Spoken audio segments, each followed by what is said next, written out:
G'day, it's Rob here again. Well, at the moment I'm working on the old Shauberlin 102 headstock that I got a while back. The old lathe under a tree that I did a video on. And what I'm doing is I'm working on the pull down mechanism. It's basically a cam lock system.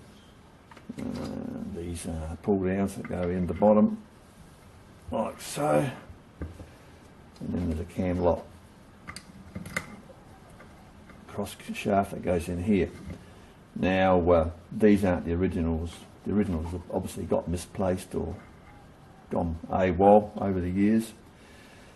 And also when I got this lathe, the bed isn't a genuine Shauberlin bed, it's the Shauberlin pattern, and it fits okay, but the bed is deeper in the top section, so it means that the pull downs like that basically have been lengthened. They've made some longer ones for the extra depth, whereas a standard one looks like that, it's shorter. And I mean, it's not even made properly. Look, this is how it should be, and that's terrible. Plus the cam blocks are just as rough as guts. I mean, they're terrible. I'll come in close on it. Have a look at this. I mean, it's appalling, really. I've actually welded a handle on the end of this one with a stick welder. I mean, look at that. I mean, that is just shit. This one here, well, it looks like they've used a really coarse grinder on it. I mean, it's woeful. Absolutely crap. And I think they've done the whole thing with a file even. I don't know, it's terrible. Absolutely terrible. So, I mean, I'm in the process of just making up new ones of these. These are just so bad. And the same with the pull downs. I'm making up some new pull downs as well. So I'll show you where I'm at. Right, well here's one I've made.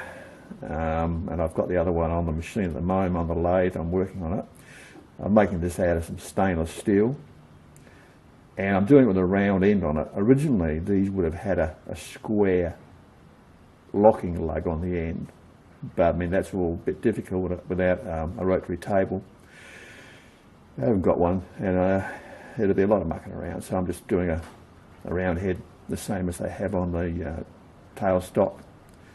And then you just put a hole through it. And you don't need a lever on, because once these are set and forget, once you lock the headstock into place, well, that's it. You never move it again. So this will do the job, look quite neat.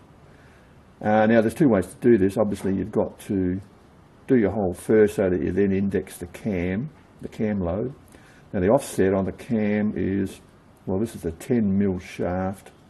So the offset is 2.1mm. So you've got to grind 2.1mm relief into this to give it an eccentric effect. Now you can do it with a torque-based grinder like I'm doing, because that way I can index it a bit easier. Plus the TPG will do an excellent job, as you can see. I mean, that's fantastic. Or you can grip it on this end, which makes, well, you can still index it, you know, reasonably okay. And use a standard cutting tool, like a, well, maybe, you know, even a parting off blade very lightly. I don't know, you have to be careful. If it catches well, you know, can snap things, and it's interrupted cut all the time.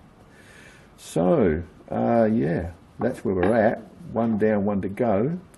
So I'll show you on the machine. We'll go over there and you can see what's happening.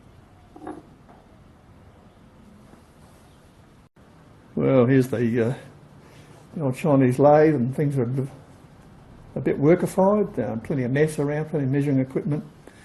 To do this, you know, you've got to be accurate and set the offset up correctly, and yeah, it's a job for quality measuring gear. Anyway, I'll come in close and you can see what the arrangement is.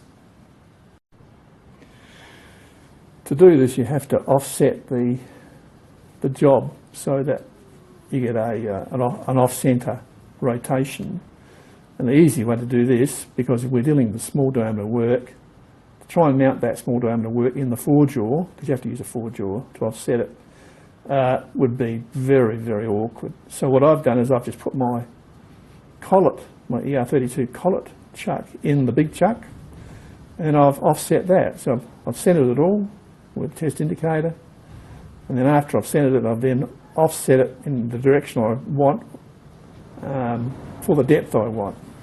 And we're now in the process of grinding that off, grinding off the section we don't want. So you can see that's how you do your offset, very easy. So I'll do a bit of grinding. Oh, we've got things covered up here. All right, we'll move on. This is one situation where a full-size TPG is the order of the day. I mean, you could do it with a pencil grinder, but you'd be there for a long time. So we do this with the wall-down grinder I've got. I paid $100 for that at a flea market. Not bad, eh?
Just a few pointers on doing this work.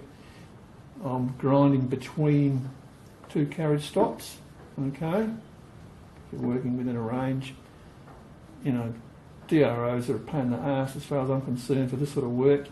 You want a proper carriage stop so that you can just concentrate on the grinding and not be chasing DRO dials backwards and forwards.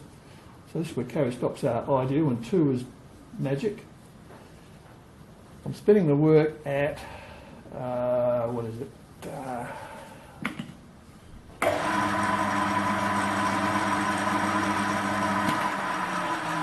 467,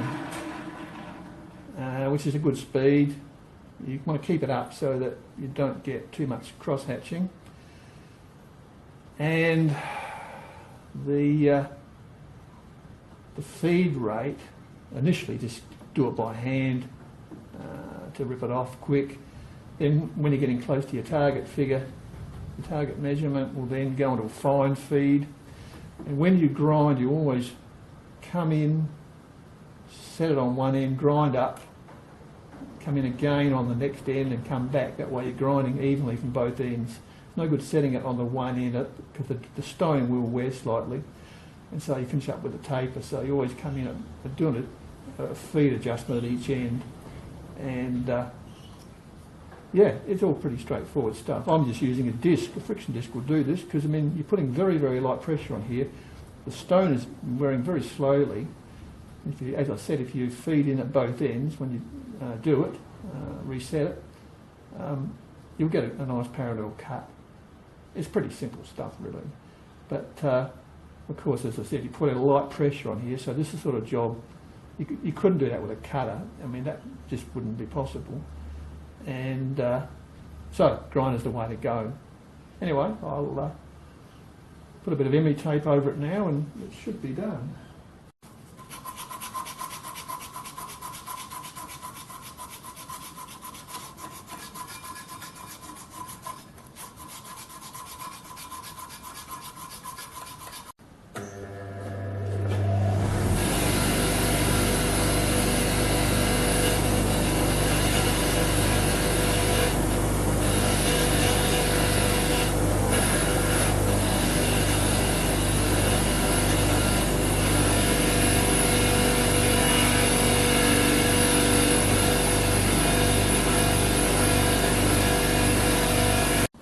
Right, well that turned out okay.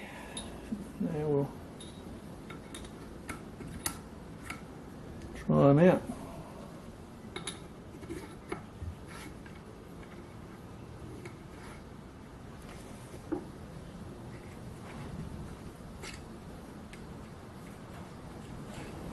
So that's the unlock position.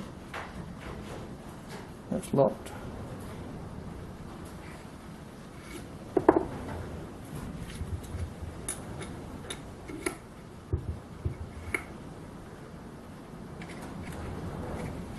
That one's exactly the same. Set it at 45 degrees to the shaft. That's your lock position. So yeah, when both of these are in, and I've made up the other one of this, and you tighten them up, the locking holes will be in exactly the same position, same orientation. So, you know, think of these things when you do these jobs and you get a nice neat finish. Well, no complaints there. Well, I suppose that's it from me for now. Just a little bit of eye candy for you so you can see what I'm up to and also give you a few hints on how to do these jobs and, yeah, make life a bit easier. Okay, that's it. See you next time. Cheers.